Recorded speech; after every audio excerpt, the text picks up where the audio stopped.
question mark to what God has put a period. God says is and period. What we do is why? How? Explain to me. I don't understand. Okay? Let it go and move on into another chapter of your life. It may be bitter, but God has another ingredient. And there is always something in the future that's going to turn sour into sweet. When God closes one door, He opens up another door. If you stay in faith, it will be bigger and better door. Now here's the problem.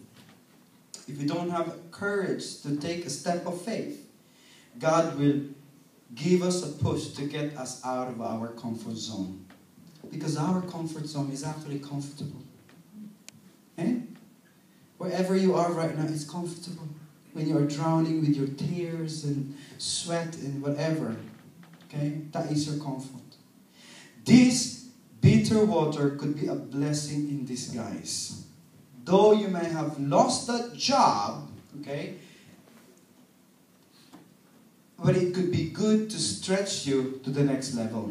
Let me tell you my personal story. I was working in Morocco in 1996 up to 1999. We were living in a villa with a massive garden. Okay, we have a driver. Okay, driver bring us to the hospital for 6 months only.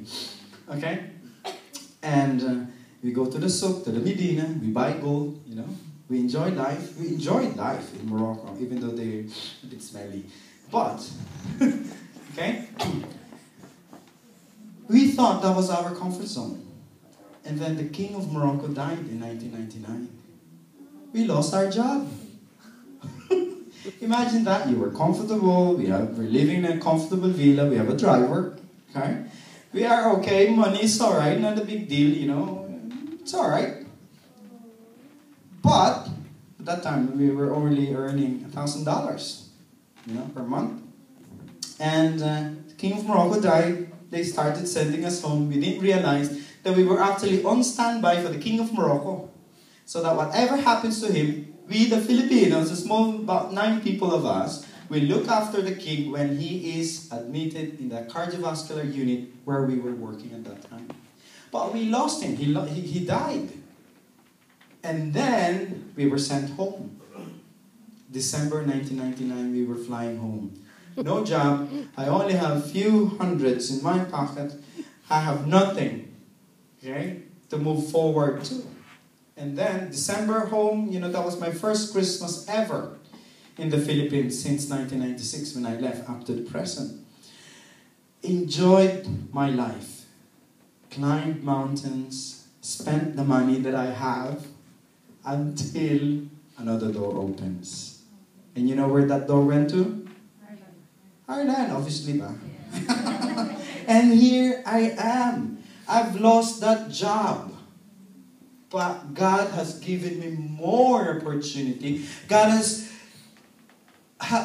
stepped me up into a higher level of my career on a professional basis. And in my calling. Okay? I was teaching a Bible study at that time, about 5 of us, 6 of us, 7 of us, you know.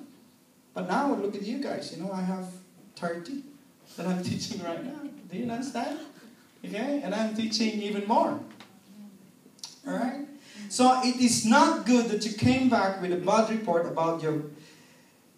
I'm sorry. Sometimes, you know, you may lose that job. And then another thing is, sometimes you may have a bad report about your health.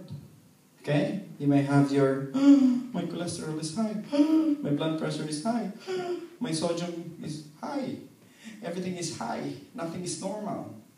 It's not good that you came back with a bad report about your health, but it could be good to get you back in shape. Alright? Sometimes the bad report tells us, shocking, but actually it is a wake-up call. Okay? Aba, mag-diet at mag-exercise. Hindi pwedeng, Lord, remove the cholesterol and the pork fat. You understand? You watch what you eat. Because what you eat defines you. Because what you eat is who you are. You can put it in a physical realm or a spiritual realm. So what you eat defines who you are as a person. Amen? Amen. And it's not good to taste those bitter water because it's those water that pushes us out of our comfort zone. The symbol for the word crisis in Chinese word is made up of two words. Number one is danger, and second is opportunity. In every crisis, there is a danger of becoming bitter, sour, or settled where we are. But there is always an opportunity so you can grow, you can step out of faith, you can stretch to yourself to new things that God has in store for you. So in every crisis, there are two words. In every crisis, there is a danger of you becoming bitter, becoming sour, becoming drowned to whatever circumstances you are, or there is an opportunity for you to step out of faith, to grow in your life, and to move on. There is a danger or opportunity in every crisis. Look at the people in the Philippines. After so many typhoon and monsoon, and imagine it's just a monsoon rain, nearly drowned the whole country. But after that, you can see them swimming in the, in the baha, in the flood. They're smiling. If there's a camera, that's the Filipino attitude. We step up. We step out, in our comfort zone. We don't see crisis as just danger. We see it as an opportunity. Alright? When you go into crisis, instead of being bitter, you believe that God is still in control. You remain hopeful that God will open up a new door. Not only that you will see God's grace, but you will also inspire others into the good things that God has in store. Imagine if you have whatever circumstances in your life that you have done, that has happened into your life. You become an effective counselor to people who are experiencing the same scenario that you have had in the past. Amen? And you become the better person for that person. Are you with me? Isn't it? Because how could you, if you lost a loved one, for example, I have not really lost a loved one, the one that is really dear to me. But if somebody has lost another one, you could identify yourself to that person, whatever they're experiencing. Isn't it? I can't. Are you with me? So you could be an expert on counseling. Now, I love it when Job put it this way.